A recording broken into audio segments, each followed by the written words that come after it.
তিনি 2-3 বছর অভিজ্ঞতা অর্জন করে শিখলেন, এরপরে তার প্রমোশন হলো অথবা তার চাকরি মেয়াদ শেষ। এই সমস্যার সমাধানটা কিভাবে হবে? হজ প্যাকেজ ঘোষণা করা হলো, সৌদি কর্তৃপক্ষ আমাদেরকে সবকিছু দিলেন, টাইমলাইন দিলেন যে 25 ফেব্রুয়ারি বা 14 ফেব্রুয়ারির মধ্যে এটা করতে হবে। এরপরে ওনারা আইন দিলেন 15 বছরের নিচে কেউ যেতে পারবে না। এটা এই হজ ব্যবস্থাপনা চলতি বছরের জন্য অত্যন্ত একটা বিশৃঙ্খলার সৃষ্টি করেছে। এরপরে তারা কি করলেন? লিড এজেন্সির একটা সিস্টেম করলেন। এটা আপনারা ভালো জানবেন আমার চেয়ে, যে একটা লিড এজেন্সি কি পরিমাণ জটিলতা। আচ্ছা, এখন এই সব কিছুর মধ্যে আমার যেটা মনে হয়েছে, আমার অভিজ্ঞতা থেকে যেটা মনে হয়েছে, যে মন্ত্রণালয়ের এখানে একটা বড় ধরনের উদাসীনতা আছে। এটা আমি যেটা মনে করি। মন্ত্রণালয়ের উদাসীনতা বলতে কি, যেমন সরকারি কর্মকর্তারা তিনি বদলি হয়ে এসেছেন, উনি 2 বছর 3 বছর হজের দায়িত্ব পালন করলেন, ওনার প্রমোশন হয়েছে, অথবা তিনি বদলি হয়ে অন্য জায়গায় চলে গেলেন।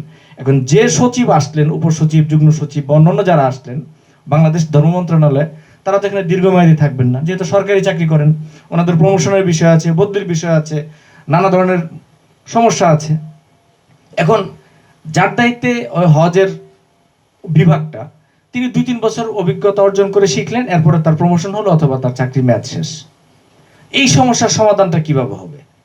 এটা একটা গুরুত্বপূর্ণ বিষয় আমার কাছে যেটা মনে হচ্ছে।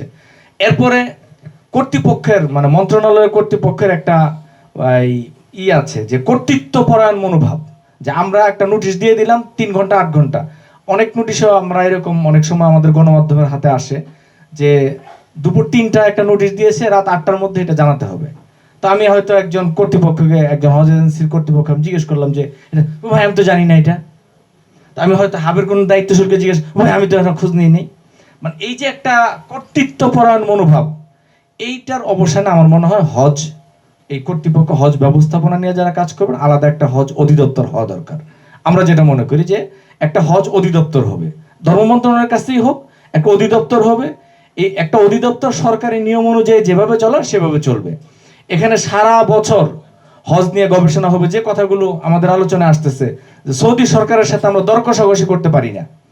সৌদি সরকারের সাথে আমাদের দরকার, তাদেরকে শক্ত করে বলতে হবে যে তুমি যে এখন 15 বছর আইন করলে, আমার 11,000 হাজি আমি যেতে পারবে না, আমি 11,000 রিপ্লেসমেন্ট কিভাবে দিব? এই 11,000-এর জন্য যে বাচ্চাটা যেতে পারবে না, তার সাথে তার মা বাবা যেতে পারবে না, আমার এই পুরো সিস্টেমের মধ্যে সমস্যা হচ্ছে, তুমি আগামী বছর করবা। শক্ত করে আমরা কোনো ডাটা দিতে পারতেছি না, কারণ মন্ত্রণালয়ে তো এরকম একজন বসে আছে, তাদের তো টাইম 9টা to 5টা, এরপর তো তার দায়িত্ব নেই, তারা ফোন ধরলে মনে করেন যে রাজা মহারাজা। এখন তাদেরকে এই দায়িত্বের মধ্যে একটা চাপের মধ্যে ফেলার জন্য আমার মনে হয় একটা হজ অধিদপ্তর হওয়া দরকার, যেখানে সরকারের কর্তৃপক্ষ থাকবে, সেখানে হজ এজেন্সির লোকজন থাকবে, ইসলামিক স্কলাররা থাকবে, যেটা আমাদের মুফতি আমিনুল হোসেন সাহেব বললেন, যে সৌদি কর্তৃপক্ষের সাথে যেন এই অধিদপ্তর সার্বক্ষণিক যোগাযোগের সারা বছরের কাজ। এটা আমরা পার্শ্ববর্তী দেশ ভারতে আমরা দেখেছি হজ অফিস বিভিন্ন সময়, এটা সারা বছরের কাজ।